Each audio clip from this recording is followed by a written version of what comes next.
Sud Radio, les vraies voix qui font bouger la France, les vraies voix de l'emploi. Philippe David. Avec Loc Plus et Apex Location, construisez votre avenir dans un groupe performant. Sud Radio, 19h-20h, les vraies voix de l'emploi.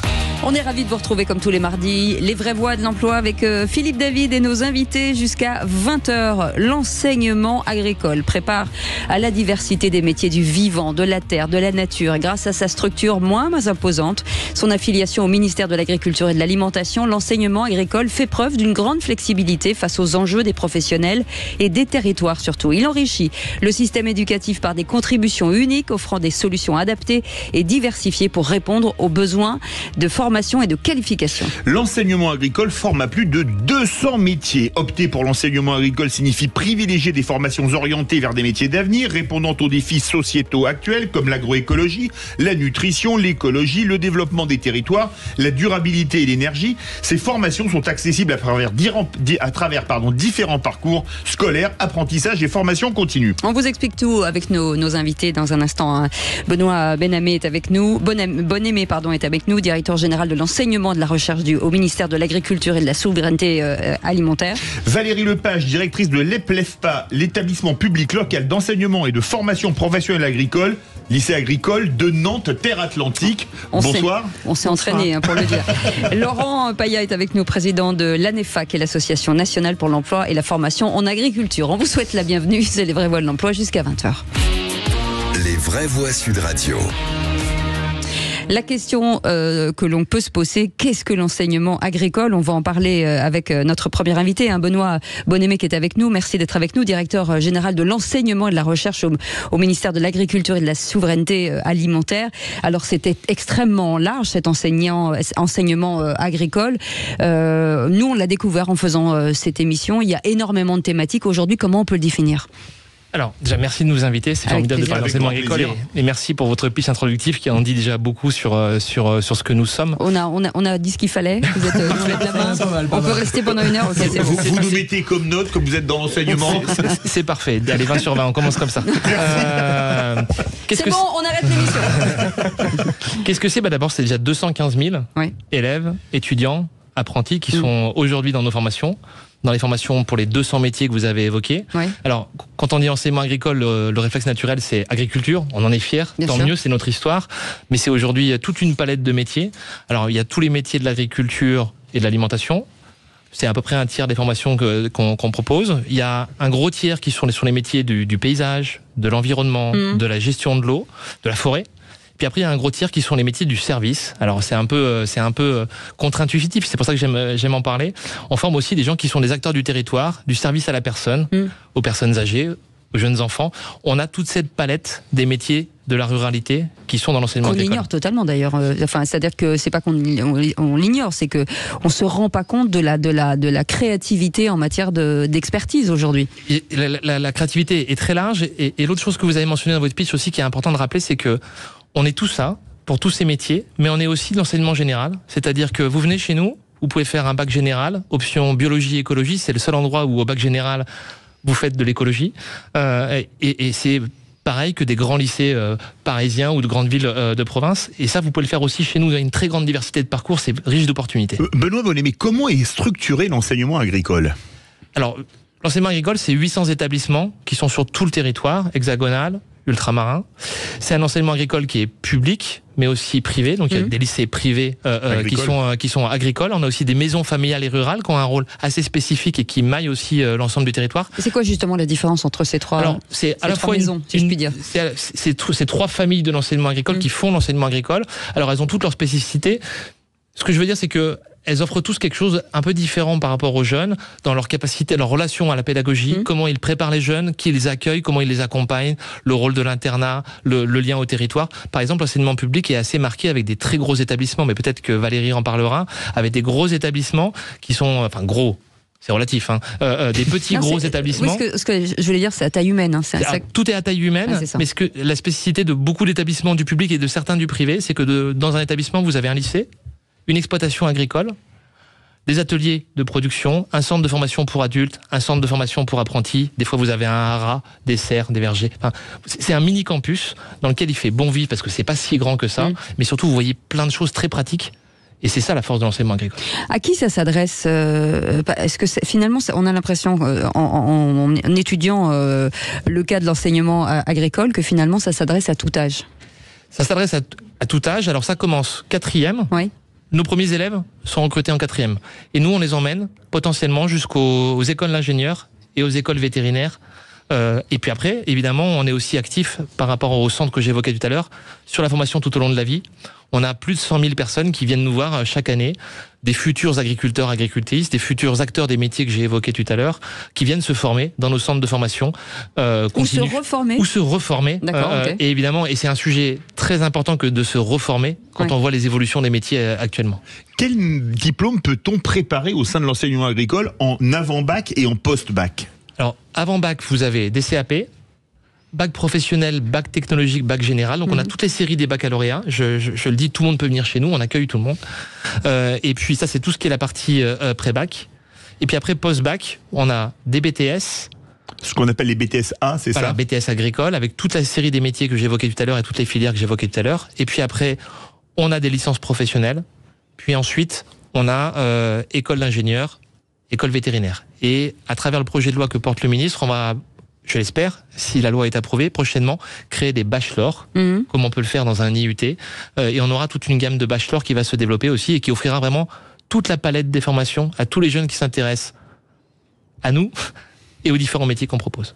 Donc ça veut dire qu'aujourd'hui on peut rentrer comme dans l'éducation nationale classique et en cours de notre carrière on peut finalement changer de métier, rester dans l'agriculture mais finalement se reformer tout le temps.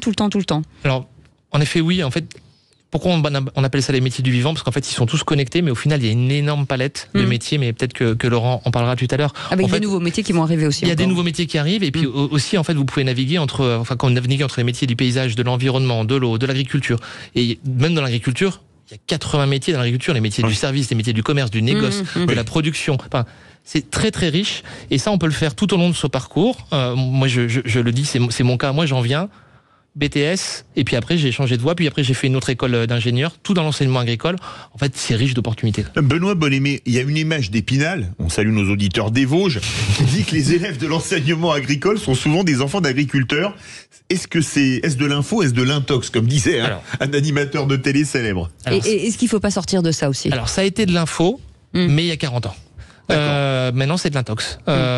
Aujourd'hui, si vous regardez nos 200 métiers et nos 215 000 élèves, apprentis, étudiants, on a 9% de filles et de fils d'agriculteurs. Donc la donnée, elle a bien changé. 9%. Après, quand vous allez dans les secteurs les filières de formation de la production, c'est un peu plus élevé, mais ça plafonne autour de 20-25%. Donc en fait, et heureusement, en fait, on accueille une très grande diversité de public, des gens qui viennent parfois aussi du milieu très urbain, vraiment d'une urbanité très forte. On a vraiment toute cette variabilité-là, et heureusement, parce que à l'heure de parler de renouvellement des générations, si on n'avait que des filles et des fils d'eux, on n'est pas prêt de pouvoir alimenter ce renouvellement des générations qui est aussi essentiel à une chose assez simple, c'est-à-dire nous nourrir. Pour nous nourrir, il faut des gens, des compétences. Et si nous, on n'est pas au rendez-vous, quelque part, on ne sera pas au rendez-vous demain pour pouvoir redonner des compétences et des bras à notre agriculture. Avec une féminisation aussi qui grandit. Pareil, 46% de filles, 54% de garçons par définition. Je vais dire, c'est un public très variable. Alors après, il faut aussi dire, il faut pas raconter des choses qui sont erronées de notre côté. Il y a des filières qui sont plus masculines, d'autres plus féminines. C'est des choses qu'on essaye justement de travailler, mais au global, en effet, dans ces 200 métiers du vivant, il y en a pour tout le monde. Et il faut rappeler une chose, c'est pas une filière pour les élèves en échec, pas du tout. C'est pas le bac G, le bac à bon marché, comme chantait Michel Sardou. Alors non, c'est pas le bac G, le bac à bon marché. Alors on a une spécificité, c'est qu'on accueille tous les niveaux. On a des élèves qui sont excellents et qu'on emmène vers l'excellence, on les accompagne et ils peuvent le faire sur des sujets qui sont éminemment d'actualité. Mais on sait aussi, c'est vrai, récupérer des jeunes qui parfois, c'est pas qu'ils soient en échec, c'est qu'ils sont parfois, ils trouvent pas leur voie ou l'accompagnement qui leur va. Et le fait qu'on soit à des petits établissements, comme vous disiez tout à l'heure, le fait qu'on ait beaucoup d'internats, on a 54% d'internes, donc ça veut dire que les jeunes vivent chez nous, ils y font du sport, de l'international, du socio-culturel, on les accompagne. Sociale, en fait. Et en fait, on Il y a des jeunes qui se révèlent chez nous et qui font des études qui sont excellentes, tout simplement parce qu'ils ont été bichonnés, si vous me permettez l'expression, et ils ont été suivis un peu autrement. Voilà. Ce qui fait partie, certainement, en tout cas vu de ma fenêtre, des métiers à vocation, comme on les appelle. Se former à un métier dans un lycée agricole, on en parle dans un instant avec Valérie Lepage. On vous garde, hein, vous ne bougez pas, directrice de l'EPLEFPA, je l'ai bien dit, voilà, l'établissement public local d'enseignement et de formation professionnelle agricole. Normalement, quand c'est compliqué, c'est lui qui le dit. Si je le dis, c'est que je me suis bien entraînée. Allez, on fait une petite pause, on revient dans un instant, on est ensemble dans les vraies voies de l'emploi jusqu'à 20h. Sud Radio, 19h-20h, les vraies voies de l'emploi. Bienvenue dans les vraies voies de l'emploi et forcément, hein, c'est la thématique de la semaine. L'enseignement agricole. Est-ce que vous avez un métier, vous avez envie de vous reformer, vous avez des enfants qui se posent des questions? Eh bien, on a toutes les réponses ce soir. Vous êtes allé au salon de l'agriculture, vous vous êtes dit waouh, il s'est passé quelque chose. On va en parler avec nos invités ce soir, bien entendu, avec Valérie Lepage qui est avec nous, directrice de l'EPLEFPA, l'établissement public local d'enseignement et de formation professionnelle agricole, et on a gardé avec nous Benoît Bonnet qui est avec nous, directeur général de l'enseignement et de la recherche au ministère de l'Agriculture et de la Souveraineté alimentaire. Laurent Paillat, on va vous parler dans quelques instants. Ne bougez pas. Qu'est-ce que c'est que cet établissement public local d'enseignement et de formation professionnelle agricole? Et merci d'être avec nous. Et pas pour les intimes. Merci d'être avec nous. Et que le dernier ferme la porte. Alors en fait, pour simplifier les choses, maintenant on parle de campus agricole. Ah merci. Oui. En termes d'entraînement, ça va être beaucoup plus facile. Et donc, pourquoi c'est aussi complexe? C'est tout à l'heure, Monsieur Bonnet l'a dit. Il y a des lycées, il y a des lycées professionnels. Parce qu'il y a plein de missions chez vous. Hein. Oui, voilà, il y a des lycées d'enseignement général et technologique. Il y a des centres de formation pour les apprentis, des centres de formation pour adultes. Il y a des exploitations, des ateliers technologiques. Donc en fait, une multitude de structures qui permettent à tous nos jeunes et moins jeunes, puisque vous l'avez dit tout à l'heure, on accompagne aussi des adultes en reconversion, de découvrir tous les métiers et de se former soit sur des formations courtes, soit sur des formations longues, diplômantes, qualifiantes, en fonction de leur projet. Alors on parle parfois des problèmes de sureffectifs dans les classes ou de sous-effectifs. Les lycées agricoles, c'est plutôt en sureffectif ou en sous-effectif ? Je dirais ni l'un ni l'autre. C'est une réponse de Normande ou de Gascogne. Ni l'un ni l'autre. En fait, on a des effectifs qui permettent vraiment de travailler de manière agréable, qui permettent aux jeunes de s'exprimer quand ils sont en cours. Alors, quand vous parlez de sureffectif, je ne sais pas, vous êtes au-delà de 30. C'est 35, 40 enfants élèves par classe. On est plutôt en moyenne, en tout cas, sur mon établissement, sur la filière générale et technologique, on est plutôt à 20-25 élèves. Ah oui. Et ce qui permet effectivement d'avoir un contact avec les enseignants, d'être accompagnés, d'avoir vraiment un appui et de l'individualisation. Et ça, c'est quelque chose d'important. Ils ont vraiment une relation avec les jeunes qui sont particulières. Et puis, on parlait tout à l'heure d'établissements à taille humaine. C'est exactement ça. C'est-à-dire qu'on connaît en fait tous les jeunes qui sont chez nous et les moins jeunes, puisque on a tous les âges. Mais c'est vrai que la communauté éducative, elle est capable d'accompagner les jeunes au mieux. On les connaît. C'est une ambiance un petit peu familiale. Et c'est vrai que les jeunes qui viennent chez nous, c'est ce qu'ils recherchent. Ils n'ont pas envie d'aller sur un gros lycée à 2000 élèves. Ils ont plutôt envie d'avoir des relations humaines. Et puis, ils viennent en fait pour un mode de vie. Ils aiment l'environnement, ils aiment la nature. Ce qui est intéressant, et je vous coupe, d'abord c'est le côté territoire qui est très important, et pour plein de gens la ruralité, de retourner en ruralité, ce qui est passionnant. Mais ce qui est intéressant, c'est finalement de cumuler l'éducation nationale et finalement l'emploi en même temps. Et c'est ça, parce que finalement on est presque les mains déjà dans son futur métier. Une partie des jeunes qui viennent, oui, très clairement. Ouais. Ils ont découvert à un moment donné un métier, ils ont découvert parfois au cours d'une visite, ils ont eu un déclic. Ça, c'est des jeunes qui choisissent déjà soit des filières professionnelles, soit quand ils viennent, même en seconde générale, ils se disent, moi, c'est ce que je veux faire. Alors après, on est là pour les accompagner, ils peuvent évoluer, ils peuvent changer d'idée. Et on accueille aussi des jeunes qui ont juste un goût, comme je le disais, pour la nature, l'environnement, les animaux. Et en fait, c'est au long de leur parcours qu'ils vont affiner. Et puis, ça leur laisse un petit peu de temps au parcours lycée, après sur du post-bac. Les jeunes qui viennent chez nous, ils font des études. Ouais, ils font des études. Alors certains vont s'arrêter effectivement au bac, mais de plus en plus maintenant, ils vont sur du supérieur. Et c'est hyper important pour nous de pouvoir former à des métiers de l'agriculture des jeunes qui ont de plus en plus de compétences et de diplômes. Aujourd'hui, il faut qu'ils aient vraiment un socle de compétences transversales parce qu'ils ont besoin de s'adapter en fait. On l'a dit, il y a des BTS A les BTS agricoles, brevet technicien supérieur. Est-ce qu'il y a des élèves, par exemple, qui ont fait un bac général et qui se disent, tiens, en post-bac, je vais faire un lycée agricole. Ça, c'est fréquent ou pas? Il est là, il est à côté de nous. Oui, mais je savais que c'était le cas de toi. Tout à fait. En fait, il y en a eu un seul en France, on l'avait. On accueille dans les lycées agricoles, en fait, sur tous les niveaux, des jeunes qui viennent de l'extérieur. Même sur une classe de première, générale ou technologique, on a des jeunes qui viennent de l'éducation nationale. Donc c'est le cas aussi sur les BTS, c'est le cas aussi dans les écoles d'ingénieurs. Donc effectivement, ils ne sont pas tous passés dès la 4e par l'enseignement agricole. En fait, c'est Benoît Bonhomie qui a servi de modèle, c'est ça? C'est ça. Mais surtout, ils peuvent. Moi, ce que je veux leur dire, c'est que souvent les jeunes, ils se disent, si j'y vais, je peux pas en ressortir. Au contraire, déjà à l'intérieur, il y a une très grande, une richesse d'opportunités de formation. Et puis après, c'est pas un système qui est complètement à part, c'est-à-dire qu'on peut y venir. Si on y trouve sa voie, tant mieux. Venez comme vous êtes. On peut aussi rebasculer à l'éducation nationale, ça ne pose aucun problème. Ouais. C'est vraiment, ça fait partie du système éducatif public français. On en est très fiers et il faut que les jeunes, s'ils ont envie, ils se disent j'hésite parce que peut-être qu'après je vais y rester, je serai bloqué. Pas du tout. Si après ils ne trouvent pas leur voie, on les accompagnera pour qu'ils trouvent leur voie ailleurs, il n'y a pas de problème. Et ce qui est intéressant, c'est l'élargissement à la coopération internationale aussi.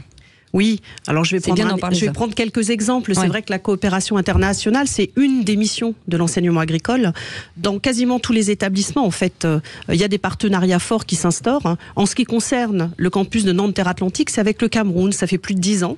Ce qui m'a vraiment étonnée quand je suis devenue directrice de cet établissement, c'est de voir que c'était pas juste un échange d'élèves ou d'étudiants qui partaient en stage, que ce soit des mobilités de groupe ou individuelles.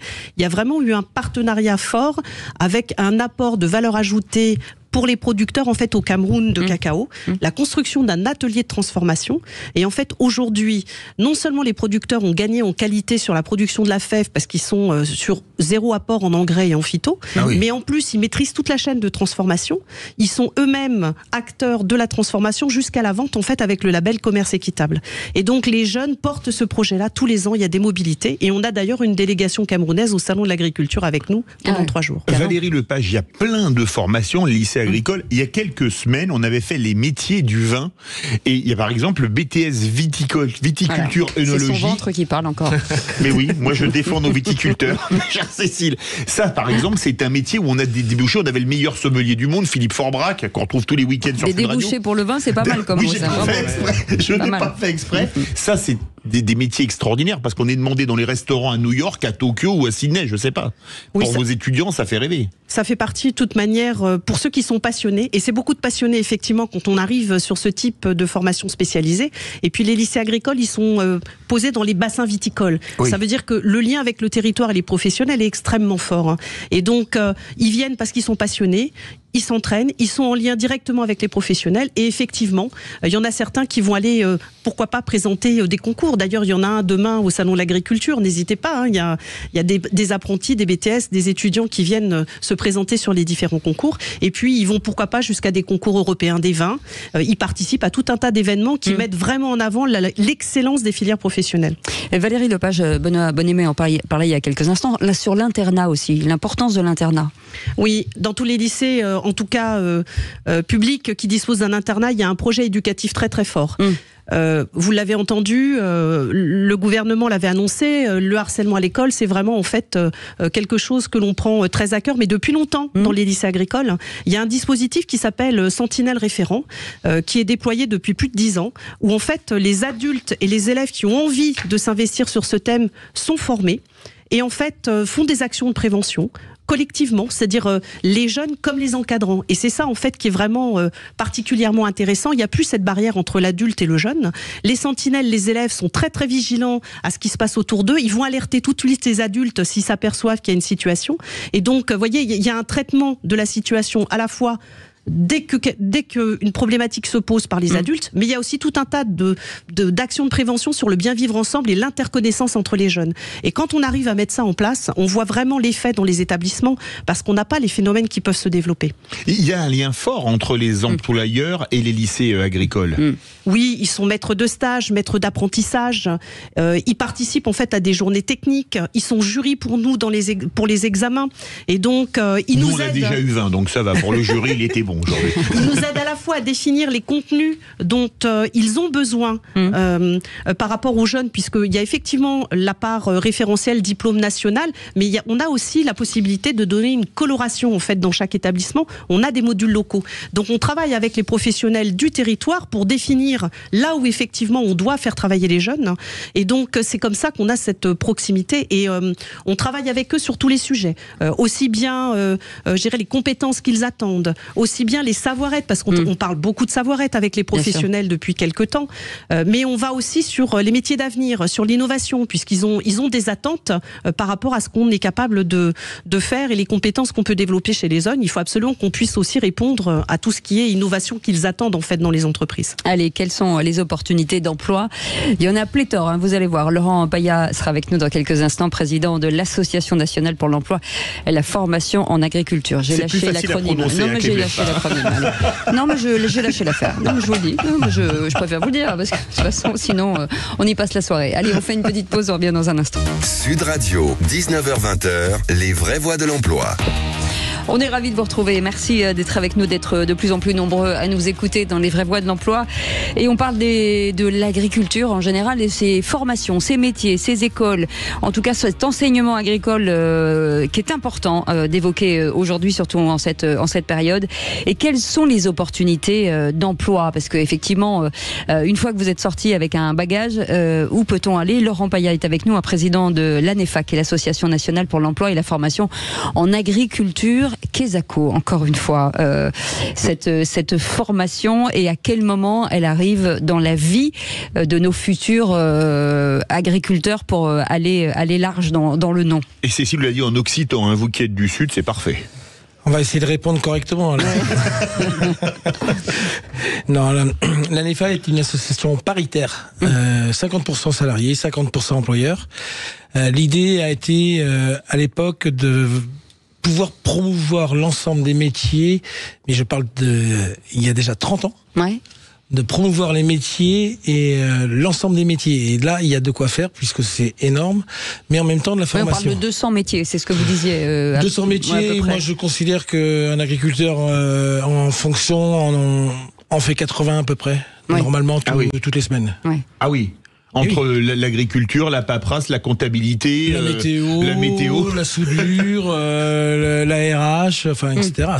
On a un métier hyper riche et hyper intéressant. Est-ce que c'est un secteur qui peine à recruter comme nombre d'autres? On parle souvent des pénuries de main-d'œuvre dans le domaine agricole. Aujourd'hui, on va pas se mentir, c'est un des métiers, comme tant d'autres, qui a de la peine à recruter. On peut parler de l'alimentation, on peut parler de la restauration. Mais c'est quoi? C'est un manque de notoriété, peut-être? Manque de compétences, de connaissances. Ouais, de connaissances. Ouais. On a un métier qui est, moi j'arrête pas de dire que j'ai le plus beau métier, je suis heureux. Vous savez, quand vous commencez la journée et que vous voyez le lever du soleil sur le Mont Ventoux, tranquillement, il fait bon, vous êtes en t-shirt et vous allez passer une belle journée. Arrêtez, je vais pleurer, j'en peux plus. Faites du mal exprès, c'est pas possible. Je suis désolé, mais c'est vrai que c'est quand même un moment extraordinaire. On est dans un métier qui voit naître des animaux, qui voit des graines devenir des végétaux. On a des arbres qui donnent des fruits. Un métier qui a du sens. Et beaucoup de gens viennent nous rejoindre pour ça. Est-ce que le Covid, ça c'est important, Benoît Bonnemé, est-ce que finalement le Covid a permis à certaines personnes de dire moi j'ai envie d'avoir un métier qui a du sens finalement et de retourner au plus près de la terre ou des territoires? Est-ce qu'il y a eu un peu cet élan dans l'enseignement agricole? Je ne sais pas si ça va directement agir sur l'enseignement agricole pour être sincère. Pour autant, la seule chose dont je me rappelle très bien, et Laurent doit s'en rappeler aussi en tant que maraîcher, c'est que quand on s'est rendu compte qu'on n'avait plus personne pour venir filer un coup de main dans l'agriculture, et ben en fait il y avait des champs qui pourrissaient sur place. Des plants qui pourrissaient. Donc en fait on s'est rendu compte, on a un sujet de ressources humaines, c'était un peu invisibilisé, et on s'est rendu compte qu'en fait qu'il y avait des métiers qu'on pouvait pas se nourrir si on n'avait pas des agriculteurs, des agricultrices et des gens qui venaient bosser dedans. Et ça a été un peu une révélation sur la souveraineté, je pense, de notre agriculture et le fait que la RH, c'est un sujet de souveraineté. On parlait des éplaifages. Maintenant je me plais à le dire parce qu'on a prouvé qu'on était bon avec Cécile il y a quelques instants. 10 heures d'entraînement. On dit souvent que pour trouver une entreprise pour un apprenti, c'est la croix à la bannière. Est-ce que c'est la même chose pour les élèves intégrant un lycée agricole, par exemple? Je suis président d'un campus. Oui, justement, c'est pour ça que je vous pose la question.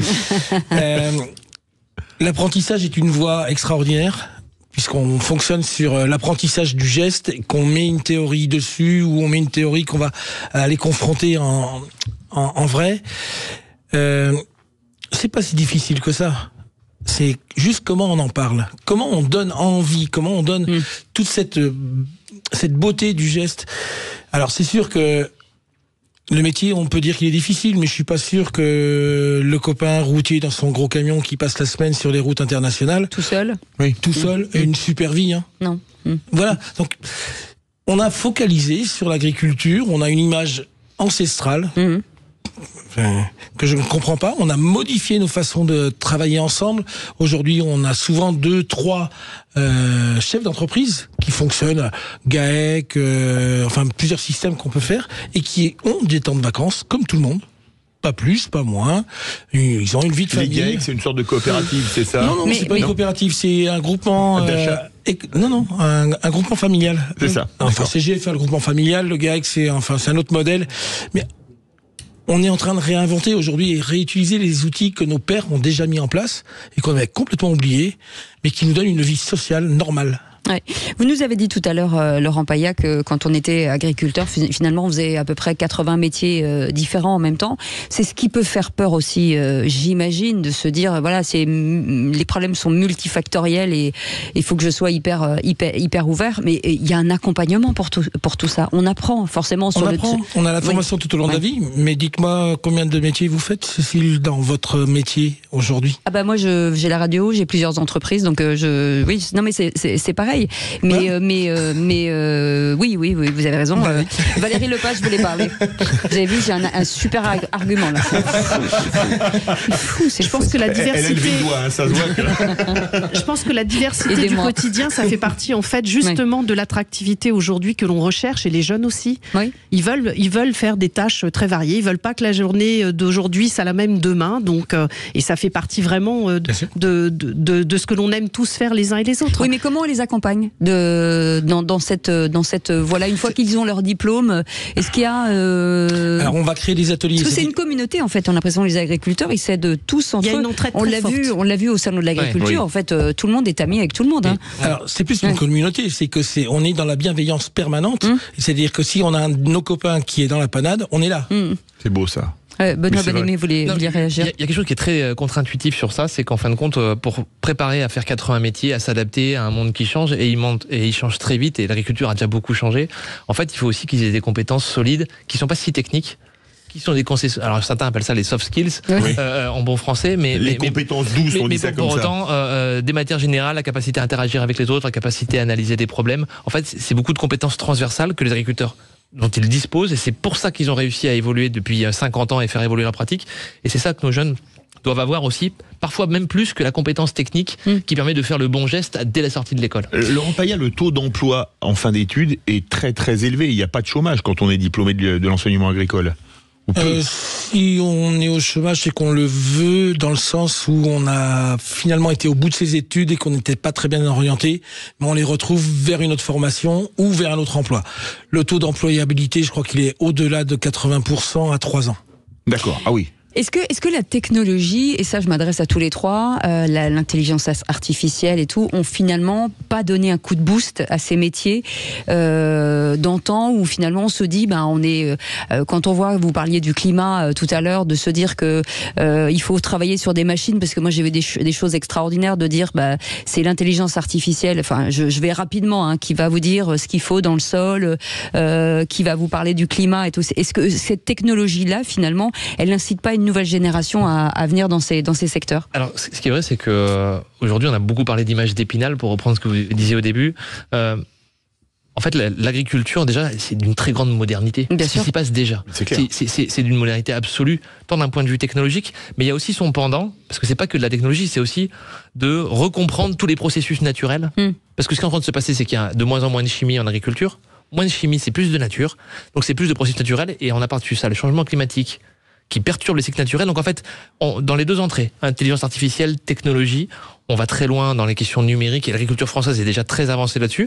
Et en même temps, on va réinventer, retravailler tous les processus naturels. Donc c'est juste, je pense que pour un jeune, c'est juste l'éclat sur les deux volets, quoi. Oui, c'est ça. Il y a des gros enjeux en formation continue, par exemple, dans l'agroalimentaire. Alors, oui, l'agroalimentaire, oui, parce qu'on a quand même, à la base, l'agriculture la plus sûre au monde. Moi, je suis très clair là-dessus et j'en suis persuadé. Et en plus, on sait la transformer et l'amener jusqu'à la fourchette. À l'assiette. Mais par contre, aujourd'hui, les jeunes... La fourchette, c'est le stade d'après. Ouais, les jeunes ont moins envie de rentrer dans les entreprises agroalimentaires en ce moment. Ils ont plutôt envie d'être plus dehors, simplement. Oui. Ouais. On a un petit souci, Benoît. On a un sujet sur l'agroalimentaire, mais qui est commun avec toutes les industries, en fait. Vous avez peut-être dû le voir dans notre émission sur l'emploi. C'est qu'on a fait des petites enquêtes auprès des jeunes et en fait, ils n'ont pas de problème avec l'industrie, ils veulent juste comprendre ce qui s'y passe. Et là, on est dans un moment où, pour mieux comprendre l'agriculture, mais aussi l'agroalimentaire, nous, on sollicite les professionnels, comme le fait Laurent et l'association, mais ouvrez vos portes, montrez aux jeunes ce que vous faites déjà, sans vendre du rêve, mais en montrant juste votre travail, votre métier, comment on peut évoluer dans votre travail. Et on devrait convaincre un maximum de jeunes à nous rejoindre, parce qu'aujourd'hui, il y a une vraie méconnaissance. Et au final, on peut en vouloir à personne, parce que avec 1,7% de la population active en agriculture, c'est plus le cas de l'après-guerre. Avoir un tonton, une tata, un parent dans l'agriculture, ça devient chose rare. Et donc, on s'est un peu déconnecté, voire beaucoup déconnecté. Et donc, on invite les professionnels à ouvrir leur ferme, ouvrir leur entreprise, pour donner envie aux jeunes. C'est certainement le plus gros levier qu'on a. Et ça, et finalement ceux qui nous écoutent, dont les parents se disent pour mon fils ou ma fille c'est génial, vers qui il faut aller? C'est-à-dire que si vous n'avez pas de ferme à côté de chez vous, le meilleur moyen c'est de contacter qui en fait pour poser des questions, aller voir Alors, stage 3e, on est en train d'essayer de maximiser l'offre en lien avec les professionnels pour que dès la 3e, ce fameux stage où parfois les parents galèrent un peu à trouver une structure d'accueil, on ait une offre qui soit forte. D'ailleurs, on a des initiatives au Salon de l'Agriculture sur ce sujet-là dès jeudi. Et puis après, il y a le meilleur moyen. Sincèrement, on a 800 établissements. Lycée, public, privé, MFR. Je suis sûr qu'il y a une porte ouverte qui va se passer en février-mars à côté de chez vous, puisqu'en fait on maille tout le territoire. Et le meilleur moyen, y compris pour voir comment les jeunes ont la banane chez nous, c'est de se rendre à ces portes ouvertes-là, d'aller discuter avec les enseignants, voir les structures, voir les jeunes qui ont déjà fait ce choix-là. Franchement, je pense que c'est la meilleure façon de découvrir notre système de formation. Et on a les journées nationales de l'agriculture, on a Place à l'Agri, on a vraiment les salons étudiants, enfin il y a pas mal de choses, salons professionnels. On va vraiment à la rencontre des gens et je pense qu'il faut pas avoir peur. Notre métier est tout à fait ouvert et tout à fait accessible. Et puis, il y a combien de personnes qui se promènent tous les week-ends dans le paysage qu'on produit et qu'on façonne au quotidien? Arrêtez-vous, tapez à la porte, bonjour. Venez boire un café. Voilà, c'est ça. Et pour ceux qui sont vraiment en ville, on a un camion qui sillonne la France, qui s'appelle l'Aventure du Vivant, un gros camion orange, qui est assez connu pour ça, et qui a déjà eu 200 000 visiteurs. Et on va dans toutes les zones, y compris urbaines, avec des simulateurs pour qu'ils puissent découvrir ce qu'est l'agriculture, la penser, la questionner. Et on fait ça depuis 2 ans et on va continuer. Et est-ce qu'il roule à l'éthanol? Parce que là, pour les agriculteurs, c'est intéressant. Je n'ai pas la réponse à votre question, monsieur. J'espère juste que c'est un minibus. Allez, vous restez avec nous. On revient dans un instant. Comment les professionnels et les futurs professionnels agricoles se préparent aux transitions de l'agriculture climatique. On va en parler encore dans un instant avec Benoît Bonnemé qui est avec nous, directeur général de l'enseignement et de la recherche au ministère de l'Agriculture et de la Souveraineté Alimentaire. Vous me montrerez aussi votre carte de visite parce que j'aimerais bien savoir si ça rentre dedans. Allez, on refait un point dans un instant tout de suite. Sud Radio, 19h-20h, les vraies voix de l'emploi. Les vraies voix de l'emploi ce soir. Ce soir, à partir de ce soir, votre vie va changer. Vous allez trouver une vocation dans l'agriculture. Il y a forcément 200 métiers. Il y a forcément un métier qui pourrait vous plaire ou plaire à vos enfants. Et la question, c'est comment finalement les professionnels aujourd'hui du futur professionnel agricole se préparent à cette transition. C'est important d'en parler. On en parle avec Benoît Bonnemé, qui est directeur général de l'enseignement et de la recherche au ministère de l'Agriculture et de la Souveraineté Alimentaire. Aussi avec Valérie Lepage, directrice de l'établissement public local d'enseignement de formation professionnelle agricole, et avec Laurent Paya, qui est président de l'Association nationale pour l'emploi et la formation en agriculture.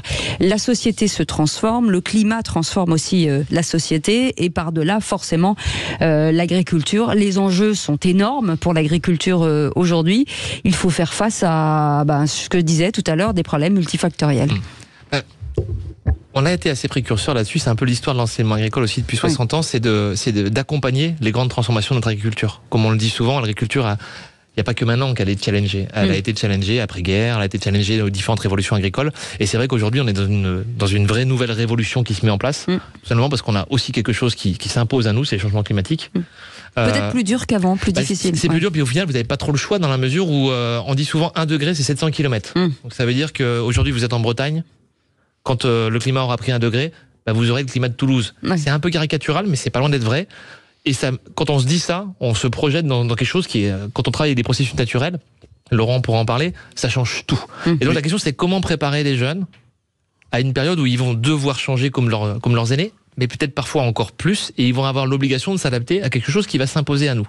Et ça, c'est à la fois passionnant pour les enseignants, et c'est un gros challenge pour tout le monde, pour toute la communauté éducative, mais aussi pour les jeunes qui s'engagent. Est-ce que c'est toute une filière en fait, et c'est toute une chaîne d'enseignants qui doit se former aussi aux enjeux de demain. Oui, et puis c'est une attente très très forte des jeunes qui viennent en formation dans les établissements. Ils ont cette sensibilité forte à l'environnement. Comme je le disais, de toute manière, ils sont intéressés par la nature quand ils viennent chez nous. Et donc, si on n'est pas capable de répondre à cette demande-là, de toute manière, ils nous poussent à aller plus loin.